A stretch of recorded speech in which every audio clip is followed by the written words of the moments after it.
फिर पता चला कि नीचे कुछ बचे हुए लोग फंसे हुए हैं, लेकिन अब उन्हें बचाना सबसे बड़ी चुनौती बन गई है। आसमान में फिर से बारिश होने वाली है, जिसका मतलब है कि बचाव की कठिनाई और बढ़ गई है। मजबूरी में बचाव दल को ड्रोन का उपयोग करके गहराई में फंसे कुछ लोगों के लिए सामग्री और सैटेलाइट फोन भेजने के लिए मजबूर होना पड़ा।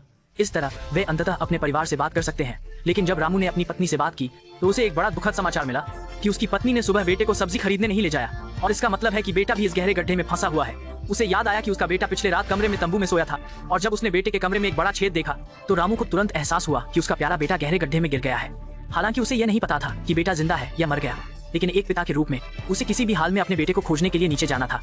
रस्सी के सहारे लिफ्ट के नीचे कूद गया, लेकिन जब उसने पूरी ताकत से गैरेज के लिए लिफ्ट का दरवाजा खोलने की कोशिश की तो इमारत फिर से ढह गई। एक बड़ा पत्थर गिरते हुए आया और ठीक से रामू की टांग पर गिर गया।